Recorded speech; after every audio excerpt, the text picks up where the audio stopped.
Welcome to those that are starting to come in. You're here for the 7 proven ways to maximize frontline worker engagement webinar with Beekeeper and HyLife.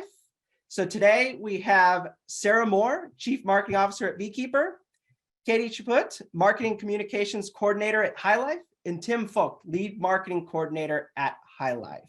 I'm going to go ahead and talk about what we're going to talk about today. So Sarah's going to kick it off with some industry trends.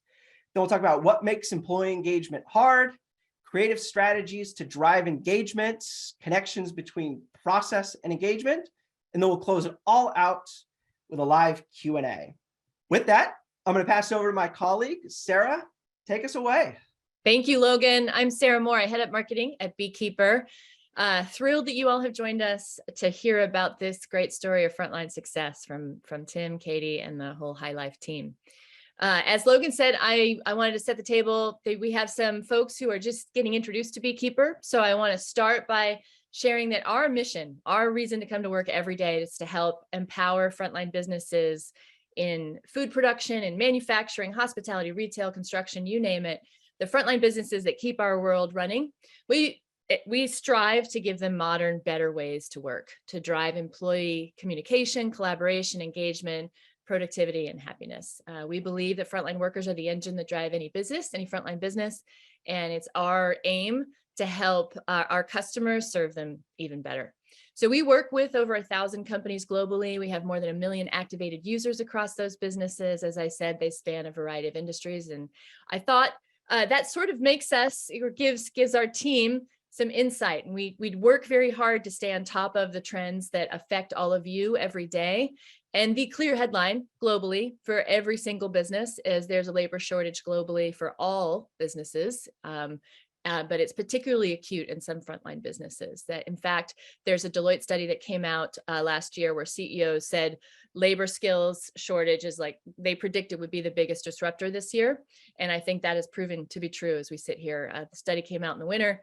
As we sit here in September, this is a topic that is on everyone's mind.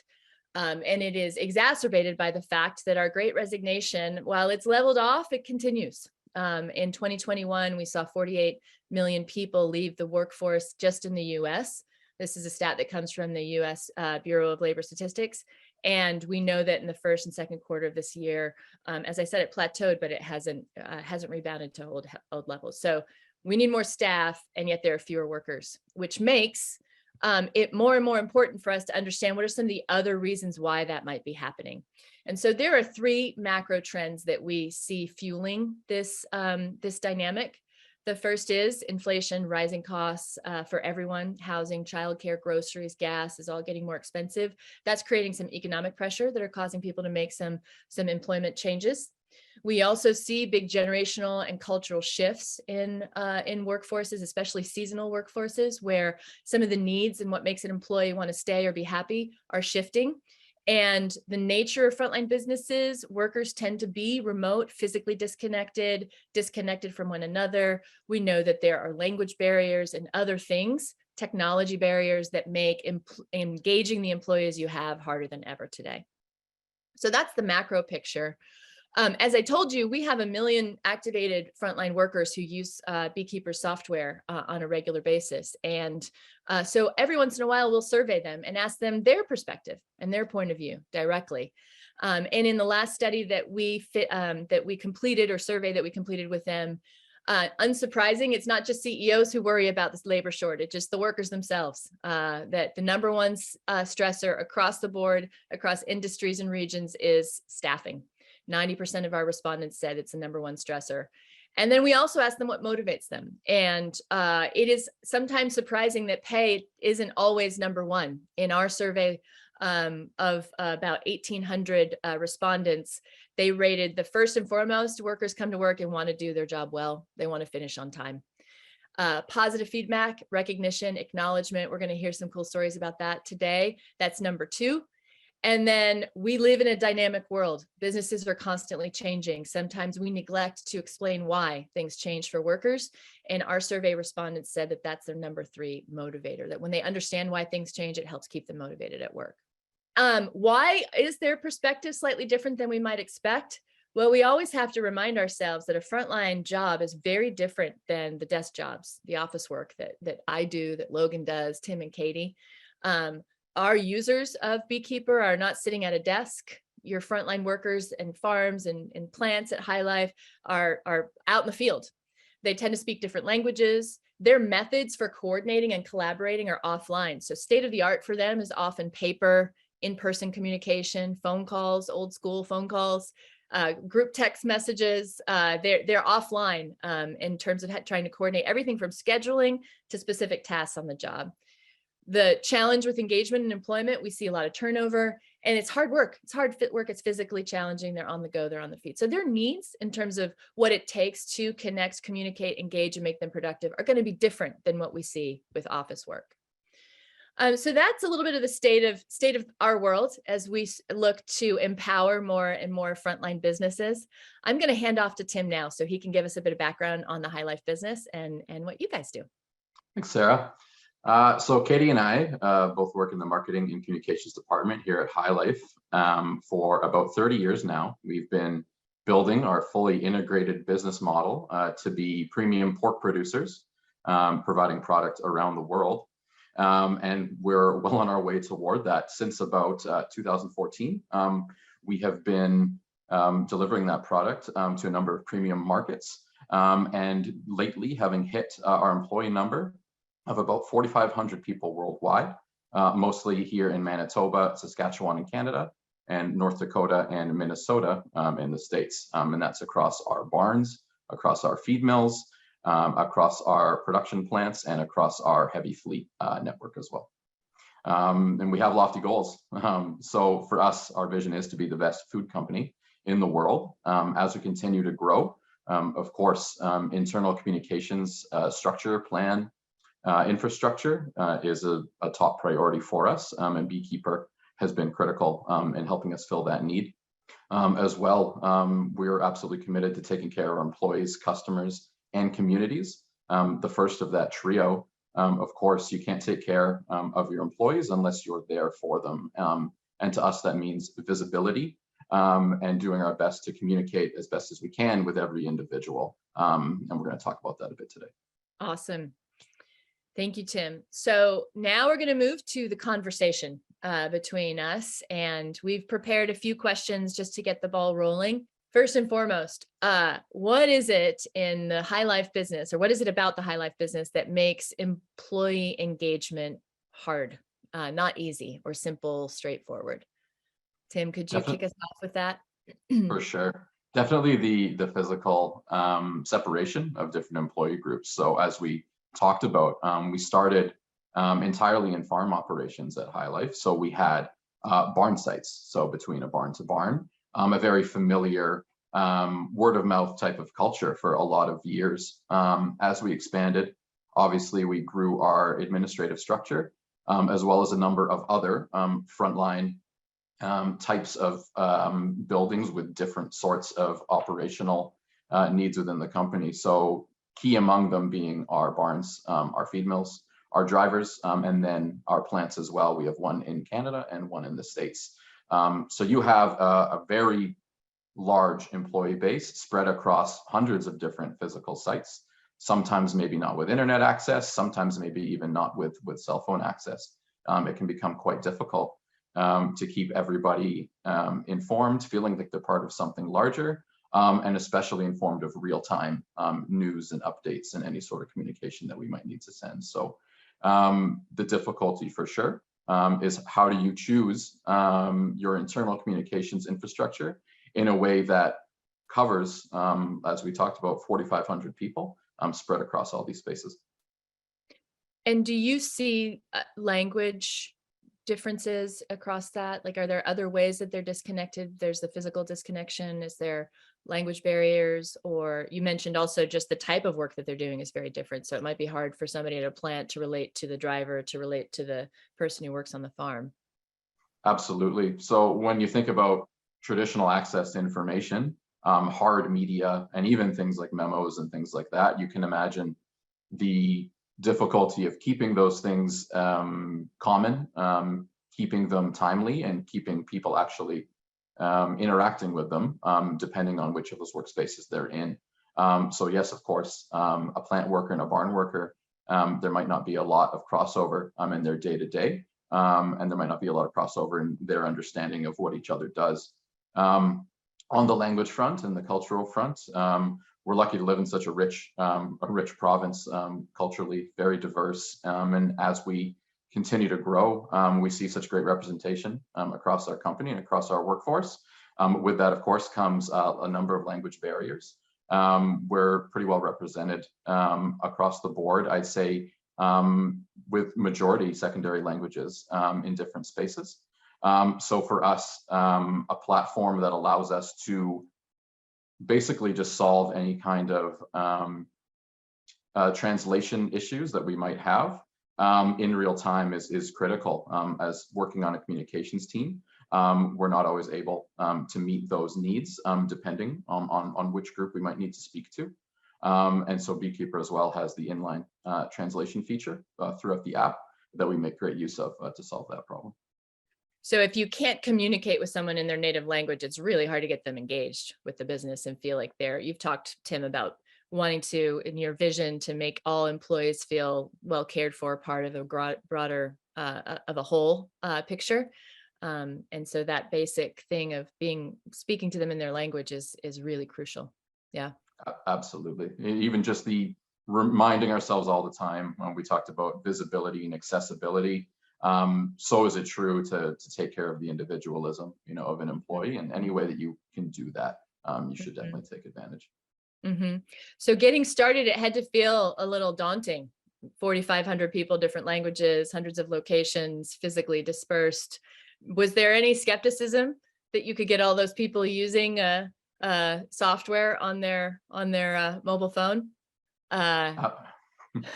Absolutely. Some of our greatest wins have come from adoption along the way. There's a traditional approach to that with early adoption. That's why it's so critical to have people on your team championing this app, and the platform as a solution to communication difficulties. The pushback is something that you can learn from, as Katie will talk about in just a minute. Everyone behaves differently. Everyone reacts differently to things that they want to consume. We live in a world where there's so many things that you have quick access to. What is it that an employee might want to see on what is effectively a communications tool on their personal device? And you have to mix in fun and social, education, critical, a little mix of everything, because everyone is looking for something different. So at the beginning, we maybe had a bit of a narrower approach as to what that type of, call it content or communication diversity would be. But as we've grown, and we've been with Beekeeper for over 3 years now, we've learned that you need a pretty diverse type of content and just way that you communicate to your employees so that everyone feels like there's a little bit of something for them. Yeah, they're going to be more engaged if what you provide them is useful, entertaining, connective from their point of view. So that empathy that you describe, I think, is a core part of that strategy. And I think you've shared out of the gate, you were able to get half of your frontline activated on the Beekeeper platform. And what are you guys up to now? Yeah, through our original pushes, we held it about 50% for a time. And then through the tactics we talked about, we're pretty close to about 85%. Amazing. That's awesome. So what kind of benefits, we talked about why engagement can be hard in this environment. It's maybe an obvious question, but I'm going to ask it anyway. Why is it important? And have you seen, let's start with morale. Do you see a direct relationship between employee engagement and morale, their happiness, their satisfaction at work? Undoubtedly. I mean, it is funny, you kind of alluded at the start that many people on this call, and Katie and I, we work not on the front line. So even without this app, our opportunities to connect with the many employees at HyLife who do work, whether it's in our farms or in our other facilities, we actually get an opportunity to see into their world. And with that, you just feel seen. I mean, we spend a lot of our waking hours working, and it's a reality that I think is important to lean into. And when we allow everybody a platform, modern technology backed, in our workspace to share something, whether it's about themselves or about their team or about their experience, it gives them just a chance to feel seen and to feel validated, and to feel like there's something a lot bigger that they're contributing to in the work that they do every day. So there's a chat that in Katie and I preparing about this that we were throwing some words around. There's one phrase that we really liked, and it's that you're only a post away from the spotlight. And we really do believe that. We've seen hundreds of employees through whichever avenue on the app find a way to feature something about themselves or something that they do, where someone else then offline in person made a connection and really just increased that sense of camaraderie. So when they feel seen, they can feel valued, they're going to be happier with their job. Yeah. Let's move to strategies and how maybe this decision was made, how you guys came about embarking on the journey to connect, to communicate and engage your whole business, not just your desk based workers. Tim, back in 2019, there was a leadership program that was sort of the genesis of this, and maybe you could share that, and then we'll move into some of the strategies, the creative strategies that Katie's going to tell us about. So we have a bit of a future leaders program here at HyLife. There's an annual contingent of about 10 or so people who are nominated, and they take part in a series of workshops, leadership training, and ultimately work toward a couple of capital projects. And in 2019, as we talked about with our rapid growth over the years, we'd become a little bit isolated as business units and as departments. And the directive was to find a way to solve that. So Beekeeper was identified by the group as an opportunity just to open up conversations and visibility, and just education and day-to-day light into the corners of the business, so to speak, so that everyone could continue to drive forward this great culture that HyLife had become known for. So that group successfully, I believe it was in mid 2019, launched the app and was actually the team behind our original onboarding efforts. So pretty neat how that came together and how they got buy-in from the whole company. Identifying, it's so common as businesses grow, silos, disconnection starts, and identifying the opportunity to bridge those gaps and reconnect everyone toward a common purpose. That's cool. So Katie, tell us some stories about how you've gotten creative to achieve such awesome results. Let's start with sort of just high level, the key ways, like the things that you think about, core parts of your strategy there. Yeah, so we have many of our employees across different countries. So we have employees in barns taking care of our animals. We have people that desk like myself, right? And we also have employees at our plants creating our premium pork. So we needed a way for everyone to connect. And so this is where Beekeeper came in, where we want to relay some important information, so, the breaking news information. And then we also want to have fun.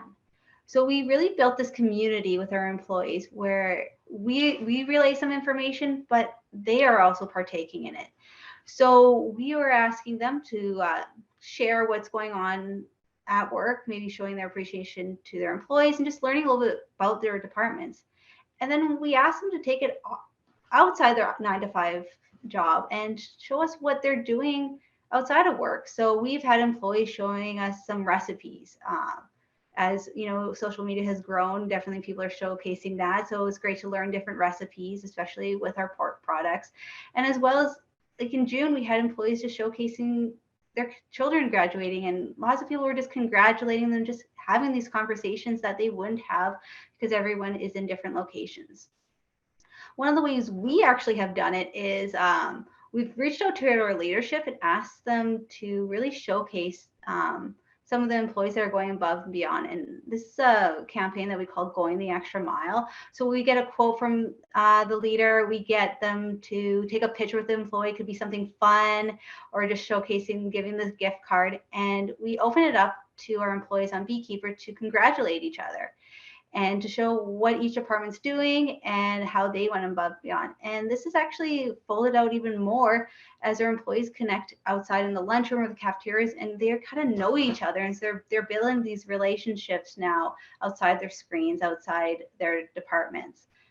And another thing that we actually do is contests. We love our contests here at HyLife. And one of the most recent ones we actually did was called the Green Egg. And what we did was we wanted something fun, exciting, and something to educate our employees about what you can do on the platform. So we brainstormed some fun ideas and we decided to take a prize that's a little bit more and something that kind of went into our realm of being a pork producer. So we decided to do the big green egg smoker. And just in case, okay, yes, it's a smoker. And folks will see in a second what it looks like, but it's a pretty accurate name, I would say. And we went on the theme of egg, just because of what it's called and the shape. We'll see. Yeah, we'll see that in a second. It's so neat. So what we did was we decided to send a chat message daily to our employees. So all they had to do was really check if they've received a message, and we asked them to reply, saying hello, thank you, excited to win. And this was going to be their first entry. And then we took it to another level where we asked them to post. And we really just made it very easy. We told them exactly what to post. Big picture of the green egg, maybe an egg pun, just to show how easy it actually is to post. And from that, we got many people posting for the first time. And these are people that were maybe checking Beekeeper monthly, and they were now checking weekly and daily now. And this has continued since this contest. So that was really exciting. And of course, with being in the marketing department, we wanted to make it really exciting, showcase the winner. So what we did was myself and a couple members of our team went out and we got to connect with the winner and make this incredible video. So take a look at his reaction. Congratulations!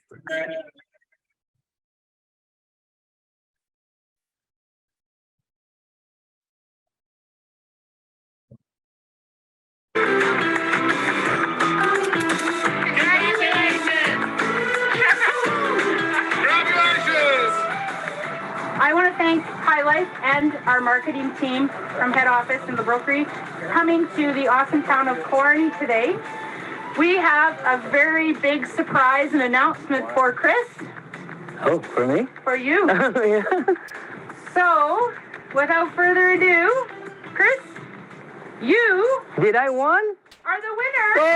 Oh, yeah.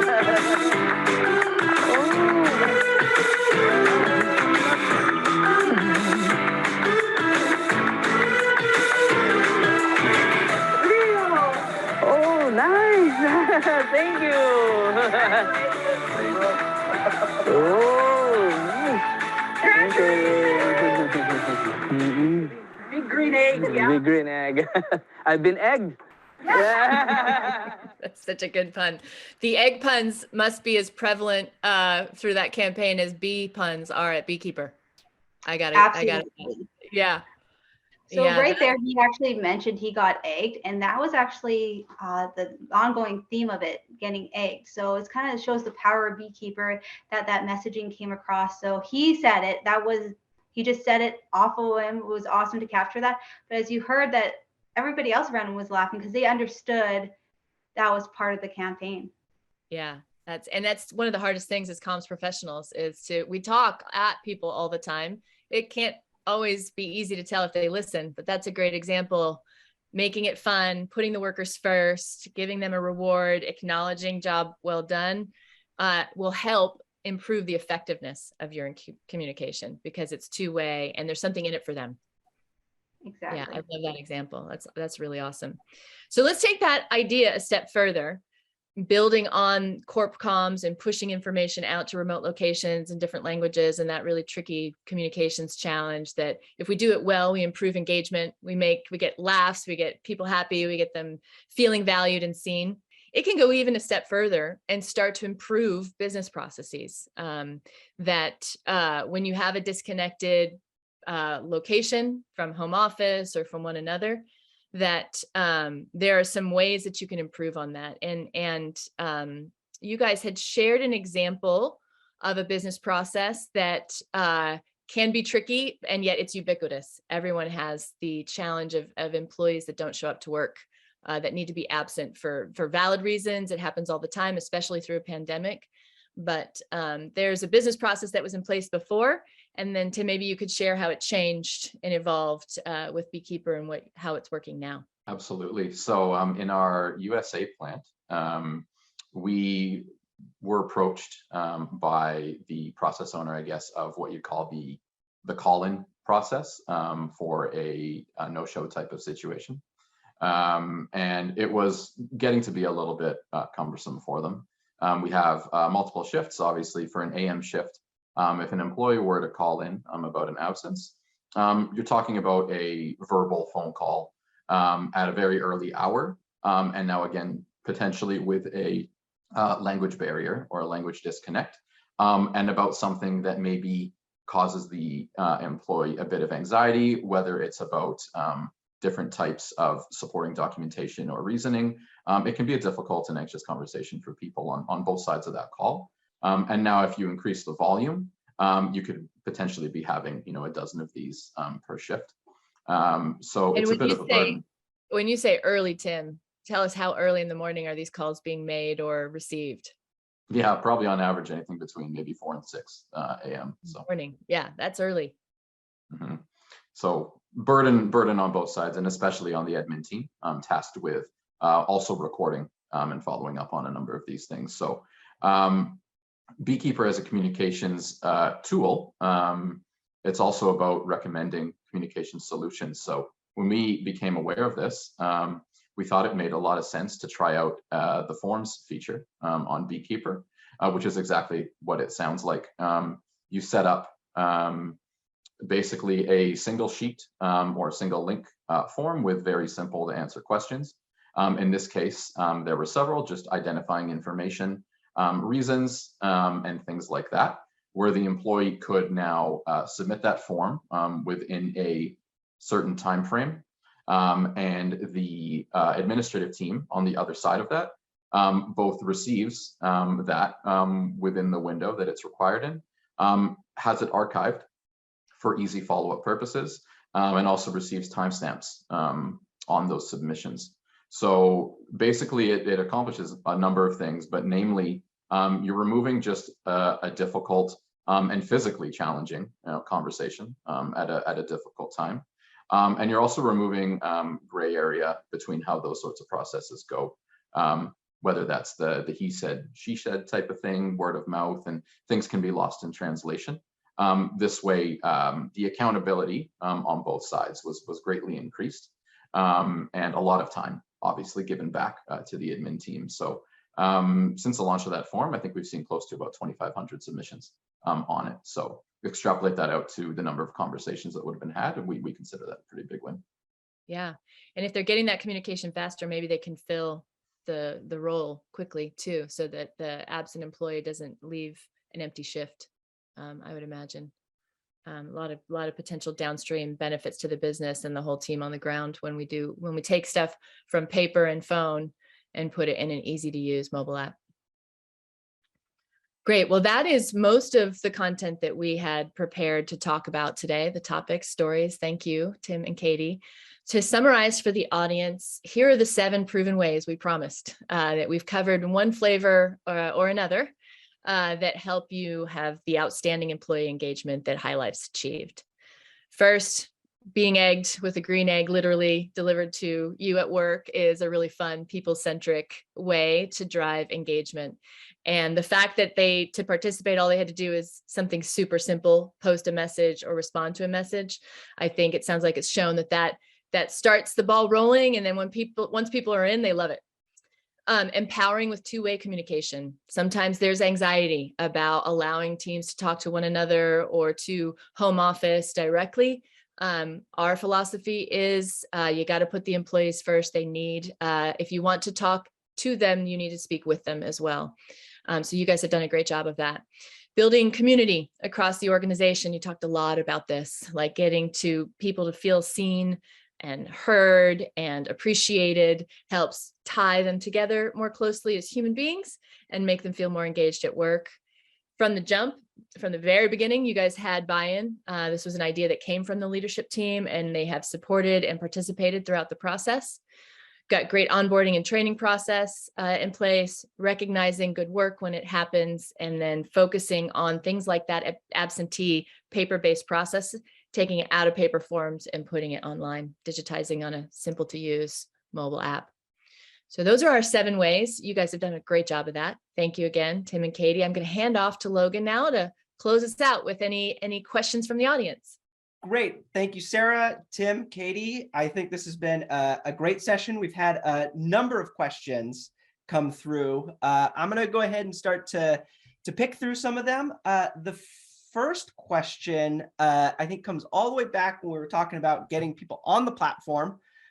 So of your 85% active on the platform, how many of those are daily active users, if you have some numbers around that? We average about, I would say, 18 to 21%. So each month it's going to change. Right.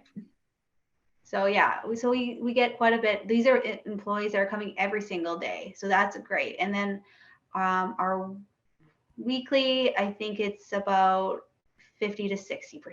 And thing to bear in mind is frontline jobs, sometimes there are part-time schedules, like not every employee is coming to work every day. There may even be weeks that skip. So in our world, we see, the activation rate is the first thing we measure, making sure everybody has it, knows how to use it. And then we strive for that 60% active usage, which at any given business, the timeline to measure that can vary. It could be daily, could be weekly, could be monthly. It just depends. So great question, audience. Thank you. Keep them coming.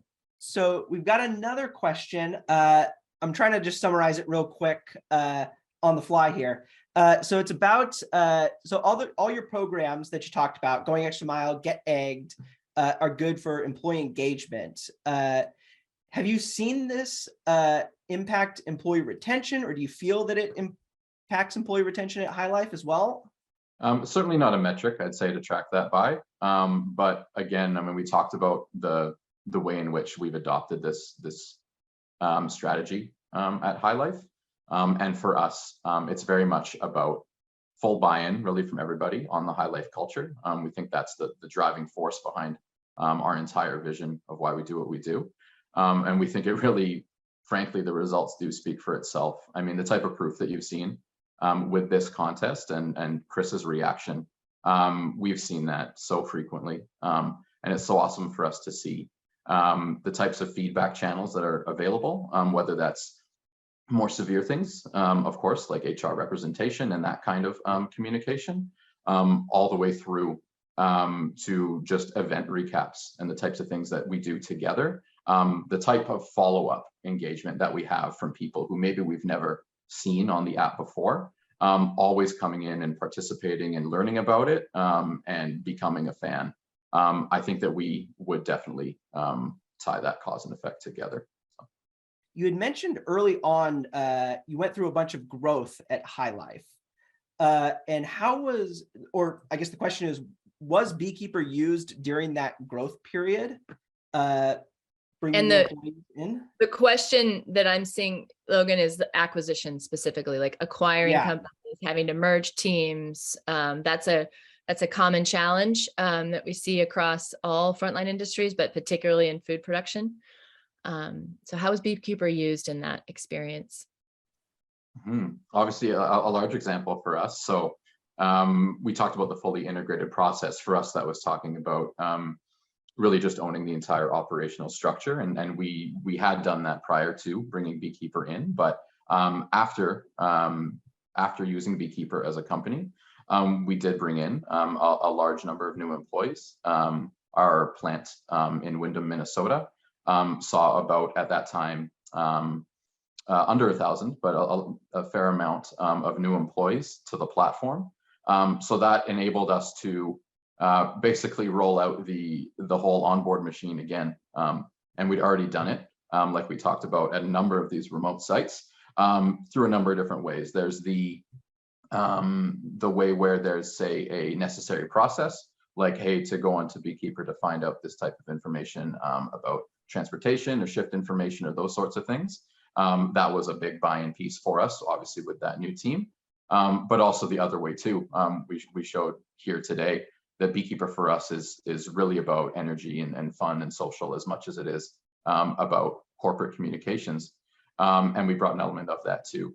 We've done a number of events since that team came on, whether that's on site, whether that's through our team on the ground there, or whether that's through even just setting up, say, a tent and having some free food and inviting people to come by and sort of learn about it.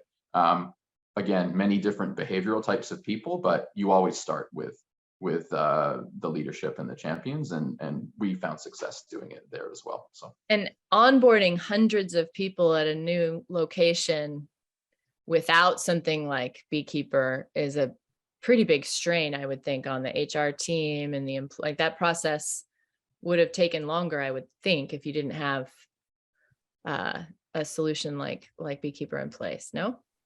Mm-hmm. Well, it's about the centralization too. Like we talked about communications infrastructure, and really whatever term you want to use, quality control, administration of that kind of model. When everything is in one place, so to speak, it's a lot easier to push, especially when that information is new, and definitely as it refines, as you kind of become more familiar with a new business, new workforce. So it was huge from that perspective, I'd say, from an administrative perspective for sure. Yeah. Where you're just able to push everything from one space. And the employees too, right? They get it. They have one place to go instead of a folder here, a piece of paper there, a interview to do there. Like, it's all in one place for them too. Yeah. Great. So I think that is all the time we have for questions today, but I just want to go ahead and close this out. And like we talked about today, there's a lot of different information. How can Beekeeper help? Well, Beekeeper has built a solution that brings all relevant information and processes to the hands of your frontline team members. And it's a workspace specifically designed for frontline employees based on 3 pillars: productivity, communications and collaboration, and employee services. If you're interested in talking with one of our specialists, you can go ahead and book a demo through that app, but you don't necessarily have to take it from us. We've got thousands of customers across the globe in all industries that rely on Beekeeper to help us run their frontline businesses. And with that, I want to say thank you to Tim and Katie. This has been an absolute pleasure. Great discussion. Sarah, thank you for being a great moderator. And last but not least, thank you to everybody who's attended today to think about creative strategies for outstanding employee engagement. I think this means a lot for your businesses. Thank you and enjoy the rest of your day.